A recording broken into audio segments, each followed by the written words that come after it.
సరే, ఈరోజు మనం పరిశీలించబోయే అంశం చాలా ప్రత్యేకమైనది. ఒక ఆధ్యాత్మిక గ్రంథం. కానీ దాని పుట్టుక ఒక భయంకరమైన యుద్ధభూమిలో. మన చేతిలో ఉన్న ఆధారం భగవద్గీతపై ఒక ప్రముఖ ప్రవచనకారుడి వ్యాఖ్యానం. కథ మనందరికీ తెలిసిందే. అర్జునుడు తన సొంత వాళ్లను చూసి నేను పోరాడలేను అని కుప్పకూలిపోయినప్పుడు కృష్ణుడు రంగంలోకి దిగి అతనికి చెప్పిన మాటలే ఇవి. ఈ సంభాషణలో మన లక్ష్యమేంటంటే ఆ మాటల వెనుక ఉన్న లోతైన అర్థాన్ని ఈరోజు మన జీవితాలకు అది ఎలా వర్తిస్తుందో తెలుసుకోవడం. అవును, ఇది కేవలం అర్జునుడికి చెప్పిన సాంత్వన కాదు. ఇది సమస్త ఉపనిషత్తుల సారం. అందుకే దీన్ని ప్రస్థానత్రయంలో ఒకటిగా గౌరవిస్తారు. ప్రస్థానత్రయం అంటే సాక్షాత్తు భగవంతుడే జగద్గురువుగా మారి అర్జునుడునొక సాకుగా చేసుకొని మొత్తం మానవాళికి అందించిన ఒక ప్రాక్టికల్ గైడ్ అన్నమాట. ఈరోజు మనం దాని పుట్టుక దగ్గర నుండి అది అందించే కీలకమైన పరిష్కారం వరకు వివరంగా చర్చిద్దాం. మీరు ప్రస్థానత్రయం అన్నారు కదా, మన శ్రోతల కోసం దాని ప్రాముఖ్యత ఏమిటో కొంచెం వివరిస్తారా? ఒక గ్రంథం ఆ సమూహంలో ఉండటం ఎందుకంత ముఖ్యం? తప్పకుండా. వేదాంత తత్వశాస్త్రానికి ఇవి 3 మూల స్తంభాల్లాంటివి. మొదటిది ఉపనిషత్తులు. శృతి అంటారు. అవును, ఇవి శృతి అంటే వెలడైన సత్యం. రెండవది బ్రహ్మసూత్రాలు. ఇవి యుక్తి అంటే తర్కబద్ధమైన విశ్లేషణ. ఇక మూడవది భగవద్గీత. ఇది సాధన అంటే ఆచరణాత్మక మార్గం. సరిగ్గా. గీత ఇందులో భాగమవ్వడం అంటే అది కేవలం ఒక కథ కాదు, అత్యున్నత తాత్విక గ్రంథాలతో సమానమైన ఆచరణయోగ్యమైన మార్గదర్శి అనే అర్థం. అద్భుతం. అంటే ఇది కేవలం నమ్మకం కాదు, తర్కం మరియు ఆచరణ కూడా దీనికి పునాది. సరే, మన ఆధారం గీత పుట్టుక గురించి ఒక అద్భుతమైన శ్లోకాన్ని వివరిస్తుంది. ఉపనిషత్తులనే ఆవులుగా, కృష్ణుణ్ణి పాలు పితికేవాడిగా, అర్జునుణ్ణి దూడగా, గీతను అమృతమైన పాలుగా వర్ణించడం. ఇది కేవలం కవిత్వమా, లేక దీని వెనుక లోతైన అర్థముందా? దాని వెనుక చాలా లోతైన అర్థం ఉంది. ఉపనిషత్తుల్లోని జ్ఞానం అది చాలా గహనమైనది, అందరికీ సులభంగా అర్థం కాదు. కృష్ణుడు ఆ జ్ఞానాన్ని అందరికీ అర్థమయ్యేలా, సులభంగా జీర్ణమయ్యేలా పాలుగా మార్చిచ్చాడు. ఇక్కడ ఇంకో ముఖ్యమైన విషయం ఉంది. ఆవు దగ్గర దూడ నిలబెడితేనే అది పాలిస్తుంది. అవును. అలాగే అర్జునుడిలోని ఆర్తి, అతని ప్రశ్నలు లేకపోతే కృష్ణుడి నోటి నుండి ఈ జ్ఞానం బయటకొచ్చేది కాదు. అంటే అర్జునుడు కేవలం ఒక ఉత్ప్రేరకమన్నమాట. కాని ఆ శ్లోకంలో సుధీర్భోక్త అని ఉంది. అంటే ఆ పాలన తాగేవాడు సుధీహి అని. తని అర్థమేమిటి? ఆ పాలు అందరికోసం కాదా? అందరికోసం ఉన్నా తాగడానికి ఒక అర్హత కావాలి. సుధీహి అంటే మంచి బుద్ధి, శ్రద్ధ, వినయం, శాస్త్రం పట్ల గౌరవం ఉన్నవాడు. ఓకే. ఎవరికి జ్ఞానం పట్ల తపన ఉంటుందో వారే ఈ గీతామృతాన్ని స్వీకరించి దాని ప్రయోజనం పొందగలరు. ఆసక్తి లేని వారికి అమృతమిచ్చినా అది వృధానే కదా. అర్థమైంది. అలాగే మన ఆధారం చతుర్ఘార సంయుక్తమని, గంగా, గీత, గాయత్రి, గోవిందుడు అనే 4గింటి ప్రాముఖ్యతను కూడా నొక్కి చెబుతోంది. వీటిని స్మరిస్తే పునర్జన్మ ఉండదని అంటారు. ఇది కేవలం ఒక నమ్మకమా?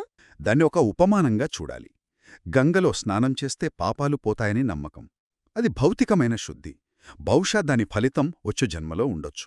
కాని గీత అనే జ్ఞానగంగలో మునిగితే అది మనసులోని అజ్ఞానాన్ని ఇక్కడిక్కడే తొలగిస్తుంది. అది మానసిక, భౌతిక శుద్ధి. ఓ, అంటే ఇక్కడిక్కడే మోక్షానికి అధికారమిస్తుందన్నమాట. అవును, అది పునర్జన్మ అనే చక్రం నుండే విముక్తి కలిగిస్తుంది.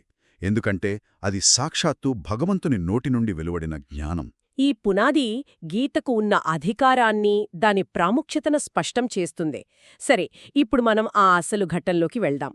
కురుక్షేత్రంలో ఆ కాలపు గొప్ప యోధుడు అర్జునుడు తన గాండీవాన్ని పక్కన పెట్టి కుప్పకూలిపోయాడు. అతడు చెప్పిన కారణాలు వింటే ఎవరికైనా చాలా సహేతుకంగా అనిపిస్తాయి. అతనొక పిరికివాడిలా మాట్లాడటం లేదు. అస్సలు కాదు. అర్జునుడు వాదన చాలా పదునైనది. అందులో అంటే 4 ముఖ్యమైన అంశాలున్నాయి. మొదటిది మోహం, విపరీతమైన అనుబంధం. నా గురువు ద్రోణుడు, నా తాత భీష్ముడు, నా సోదరులు, వీళ్ళందర్నీ నేనెలా చంపగలను అంటాడు. నిజమే. వీరిని చంపి వచ్చే రాజ్యం నాకొద్దు అని చాలా స్పష్టంగా చెప్పేస్తాడు. ఇది ఎవరికైనా ఎదురయ్యేదే. ఒక కంపెనీ మేనేజర్కి తన స్నేహితుడైన సహోద్యోగిని తప్పనిసరి పరిస్థితుల్లో ఉద్యోగం నుండి తీసేయాల్సి వచ్చినప్పుడు కలిగే సంఘర్షణలాంటిది. వృత్తిధర్మం ఒకవైపు, వ్యక్తిగత అనుబంధం మరోవైపు. సరిగ్గా అలాంటిదే. ఇక రెండవది పాపభయం. బంధువులను, గురువులను చంపడం మహాపాపం. ఆ పాపం నన్ను, నా కుటుంబాన్ని వెంటాడుతుంది, నరకానికి దారితీస్తుంది అని భయపడతాడు. ఇక్కడే నాకొక ప్రశ్నొస్తుంది. హత్య చేయడం పాపం కాదా? అతని వాదనలో న్యాయముంది కదా. అతను అధర్మం గురించి మాట్లాడటం లేదు, ధర్మం గురించే మాట్లాడుతున్నాడు. మీరన్నది నిజమే. సాధారణ పరిస్థితుల్లో అతని వాదన 100% సరైనదే. కాని ఇక్కడి సందర్భం వేరు. ఇది ధర్మయుద్ధం. ఓకే. అధర్మాన్ని నాశనం చేసి ధర్మాన్ని నిలబెట్టాల్సిన సందర్భం. ఇలాంటి సమయంలో ఒక క్షత్రియుడిగా తన కర్తవ్యాన్ని విస్మరించడం, అది అంతకంటే పెద్ద పాపమవుతుందని కృష్ణుడు తర్వాత వివరిస్తాడు. ధర్మసూక్ష్మమంటారు కదా, అది. కరెక్ట్. అదే ధర్మసూక్ష్మం. అర్థమైంది. అంటే అతని మొదటి 2 కారణాలు అనుబంధం, పాపభీతి చాలా వ్యక్తిగతమైనవి. కాని అతను అంతతో ఆగలేదు. తన వాదనను ఒక సామాజిక స్థాయికి తీసుకెళ్లాడు. అవును. అక్కడే అతని వాదన మరింత సంక్లిష్టంగా మారుతుంది. మూడవది కులక్షయం. యుద్ధంలో పురుషులందరూ చనిపోతే సమాజంలో స్త్రీలు అదుపు తప్పుతారు. దీనివల్ల వర్ణసంకరం, కులసంకరం జరిగి కులధర్మాలు, జాతిధర్మాలు నశించిపోతాయి అని ఆందోళన వ్యక్తం చేస్తాడు. ఇది ఒక సామాజికవేత్తలా చేసే విశ్లేషణ. ఈ భయం ఈనాటికి ఉంది. పెద్ద యుద్ధాలు లేదా సామాజిక మార్పులు వచ్చినప్పుడు మన సంస్కృతి నాశనమవుతుంది, మన విలువలు పోతాయి అని చాలామంది భయపడతారు. అర్జునుడిది కూడా అలాంటి భయమే. తలకు పిండ ప్రధానాలు, తర్పణాలు ఇచ్చేవారు ఉండరు. దానితో వారు తమ ఉన్నత లోకాల నుండి పతనమవుతారు అంటాడు. ఇది సంప్రదాయం పట్ల అతనికున్న బాధ్యతను చూపిస్తుంది. మొత్తం మీద అర్జునుడు ఒక బాధ్యతగల కుటుంబ పెద్దలా, ఒక సామాజిక నాయకుడిలా వాదిస్తున్నాడు. అవును. ఇవన్నీ విన్న తర్వాత కృష్ణుడు, అర్జునా, నీ బాధ నాకర్థమైంది, పర్వాలేదులే అని ఓదార్చలేదు. అతను అనుసరించిన పద్ధతి పూర్తి భిన్నంగా, దాదాపు నిర్దయురాలిగా అనిపిస్తుంది. అతని వ్యూహమేమిటి? అద్భుతమైన ప్రశ్న. కృష్ణుడు అర్జునుడి వాదనల్లోని ఏ ఒక్క అంశాన్ని ఖండించలేదు. ఎందుకు? ఎందుకంటే ఆ వాదనలు సమస్య కాదు, అవి సమస్య యొక్క లక్షణాలు మాత్రమే. ఓ. అసలు సమస్య అర్జునుడి మనసులో ఉన్న అజ్ఞానం. అందుకే కృష్ణుడు ఓదార్పు అనే తాత్కాలిక మందు ఇవ్వకుండా జ్ఞానం అనే శాశ్వత చికిత్స మొదలుపెట్టాడు. అతని మొదటి అస్త్రం ఆత్మజ్ఞానం. అనే ఇది ఒక రాడికల్ కాగ్నిటివ్ రీఫ్రేమింగ్ లాంటిది. కృష్ణుడు అర్జునుడితో, నువ్వు సమస్యను తప్పుగా అర్థం చేసుకున్నావు, ఎందుకంటే నిన్ను నువ్వే తప్పుగా అర్థం చేసుకున్నావు అని చెబుతున్నాడు.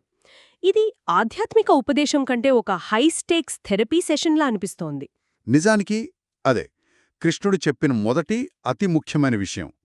దేహానికి దేహీకి అంటే ఆత్మకు మధ్య ఉన్న తేడా. వాసాంసి జీర్ణాన్ని యథా విహాయ నవాణి గృహ్ణాతి నరోపరాణి. మనం పాతా చిరిగిన బట్టలు విడిచి కొత్త బట్టలు వేసుకున్నట్లే. ఆత్మ అనేవాడు ఈ పాత శరీరాన్ని వదిలి కొత్త శరీరాన్ని ధరిస్తాడు. సరిగా. ఈ ఉపమానం చాలా సరళంగా ఉన్నా దీని ప్రభావం చాలా శక్తివంతమైనది. ఇది మన అహంకారం మీద నేర దాడిలాంటిది కదా. నేను అని మనం దేనినైతే అనుకుంటున్నామో, ఈ శరీరం, ఈ పేరు, ఈ గుర్తింపు, అది కేవలం ఒక తాత్కాలిక వస్త్రం మాత్రమేనని చెబుతోంది. ఖచ్చితంగా. అందుకే కృష్ణుడు ఇంకా స్పష్టంగా చెప్తాడు, నైనం చిన్నంతి శస్త్రాణి నైనం దహతి పావకః. ఈ ఆత్మను శస్త్రాలు ఛేదించలేవు, అగ్ని దహించలేదు. నీరు తడపలేదు, గాలి ఆర్పలేదు. అది శాశ్వతమైనది, నాశనం లేనిది. నువ్వు దుఃఖించేది ఈ నశించిపోయే శరీరం గురించి, శాశ్వతమైన ఆత్మ గురించి కాదు. ఈ ఒక్క సత్యాన్ని గ్రహించిన ధీరుడు దేనికీ శోకించడు. సరే, ఈ తాత్వికమైన అవగాహన అద్భుతంగా ఉంది. మన దృక్పథాన్ని పూర్తిగా మార్చేస్తుంది. కాని యుద్ధభూమిలో నిలబడి ఉన్న అర్జునుడికి ఇది ఎంతవరకు ఆచరణ సాధ్యం? ఈ ఉన్నతమైన జ్ఞానాన్ని అతను తక్షణమే చేయాల్సిన పనికి కృష్ణుడు ఎలా అనుసంధానించాడు? ఇక్కడే గీతలోని అసలైన ప్రతిభ కనిపిస్తుంది. ఆత్మజ్ఞానమనే పునాది వేసిన తర్వాత కృష్ణుడు అర్జునుడి మానసిక స్థితిని విశ్లేషిస్తాడు. దాన్ని క్షుద్రం హృదయ దౌర్బల్యమంటాడు. క్షుద్రం హృదయ దౌర్బల్యం అంటే నీచమైన మనోబలహీనత లేదా చిల్లర గుండె బలహీనత అని అర్థం. ఇది చాలా చాలా కఠినమైన మాట. అంటే అతని సమస్య శారీరక బలం లేకపోవటం కాదు, మానసిక బలం లేకపోవడమేనని కృష్ణుడు సూటిగా చెబుతున్నాడు. మనసు కుప్పకూలిపోయింది, మనసు బలహీనపడితే ఎంతటి బలవంతుడైనా నిస్సహాయుడైపోతాడు. దీనికి కృష్ణుడు చెప్పిన పరిష్కారం స్వధర్మం ఆచరించడం. స్వధర్మం. క్షత్రియుడుగా ధర్మరక్షణ కోసం యుద్ధం చేయడం అతని కర్తవ్యం. ఆ కర్తవ్యం నుండి పారిపోవడం అధర్మం. ఇక్కడే ఆధునిక శ్రోతకు ఒక సందేహం రావచ్చు. ఈ స్వధర్మం అనేది వర్ణ వ్యవస్థకు, అంటే క్షత్రియుడుగా పుట్టడానికే పరిమితమా? ఈ రోజుల్లో సాఫ్ట్వేర్ ఇంజనీర్గా, డాక్టర్గా, కళాకారుడుగా ఉన్నవాళ్ళకి ఈ స్వధర్మం అనే భావన ఎలా వర్తిస్తుంది? ఇది చాలా కీలకమైన ప్రశ్న. మొదట ఇది వర్ణ, ఆశ్రమ ధర్మాల చుట్టూ వివరించబడింది. కాని ఆధునిక వ్యాఖ్యాతలు స్వధర్మం అనే పదానికి మరింత విస్తృతమైన, విశ్వజనీనమైన అర్థాన్నిస్తున్నారు. వారి ప్రకారం స్వధర్మం అంటే మన స్వభావం నుండి పుట్టేది. స్వభావం నుంచా? అవును. అంటే మన సహజమైన ప్రతిభ, మన అభిరుచి మరియు ప్రపంచానికి మన ద్వారా అందాల్సిన సేవ, ఈ మూడింటి కలయికే మన స్వధర్మం. ఆసక్తికరంగా ఉంది. అంటే ముందుగా నిర్ణయించబడిన ఒక లేబుల్ కంటే మనలోని ప్రామాణికతను కనుగొని దాని ద్వారా పనిచేయడమన్నమాట. సరిగ్గా అదే. ఉదాహరణకు, ఒక సర్జన్ కష్టమైన ఆపరేషన్ చేస్తున్నప్పుడు తన స్వధర్మంలో ఉంటాడు. ఆ సమయంలో ఆపరేషన్ విఫలమవుతుందనే భయంతో గాని, విజయవంతమైతే వచ్చే కీర్తిని ఊహించుకుంటూ గాని అతను స్తంభించిపోలేడు. అతని ఏకాగ్రత మొత్తం ఆ పనిమీదే ఉంటుంది. ఫలితంతో సంబంధం లేకుండా తన కర్తవ్యాన్ని అత్యంత శ్రద్ధతో చేయడం. ఇదే కృష్ణుడు చెప్పిన యోగస్థః కురు కర్మాణి, యోగంలో స్థిరపడి నీ కర్మలను ఆచరించు అనేదానికి ఒక ఆధునిక ఉదాహరణ. అవును. అప్పుడు యోగమంటే కేవలం ఆసనాలు వేయడం కాదు, ఒక మానసిక స్థిత. అవును. ఇక్కడ యోగమంటే సమత్వం యోగ ఉచ్యతే. సమత్వం యోగ ఉచ్యతే. జయాపజయాలను, సుఖదుఖ్యాలను, లాభనష్టాలను సమానంగా స్వీకరించే మానసిక స్థితి. ఆ సమత్వస్థితిలో ఉండి ఫలాపేక్ష లేకుండా కేవలం కర్తవ్యం కోసమే కర్మను ఆచరించడం, అదే నిష్కామ కర్మ, అదే నిజమైన యోగం. మొత్తం మీద ఈ చర్చను ఒకసారి సమీక్షిస్తే అర్జునుడి సమస్య మనందరి సమస్యలాంటిదే. అనుబంధం, భయం, సామాజిక ఒత్తిడి. దానికి కృష్ణుడు చెప్పిన పరిష్కారం మొదట మన నిజస్వరూపాన్ని, అంటే ఆత్మను తెలుసుకోవడం, తరువాత మన సహజమైన కర్తవ్యాన్ని, స్వధర్మాన్ని గుర్తించడం, ఆపై ఫలితంపై ఆసక్తి లేకుండా సమత్వ బుద్ధితో దాన్ని ఆచరించడం. ఇది గీతలోని మొదటి అధ్యాయాల సారాంశం. అవును, మీరు దాన్ని చక్కగా క్రోడీకరించారు. అయితే ఇది మనల్ని ఒక లోతైన ఆలోచనకు దారితీస్తుంది. చెప్పండి. వేల ఏళ్ల క్రితం చెప్పబడిన ఈ స్వధర్మం, నిష్కామకర్మ అనే భావనలు ఈరోజు విపరీతమైన పోటీ, ఫలితాల మీదే దృష్టి పెట్టే ప్రపంచంలో ఎంతవరకు ఆచరణ సాధ్యం? ఈ రోజుల్లో ఒక వ్యక్తి తన నిజమైన స్వధర్మాన్ని, తన అసలైన పిలుపును ఎలా గుర్తించాలి? ఫలితంపై ఆశ లేకుండా పనిచేయడం అంటే ఉదాసీనంగా ఉండటమా, లేక మన పూర్తి సామర్థ్యంతో, అత్యంత ఏకాగ్రతతో పనిచేయడమా? బహుశా ఈ ప్రశ్నలకు సమాధానాలు వెతుక్కోవడమే మనందరి జీవిత ప్రయాణం.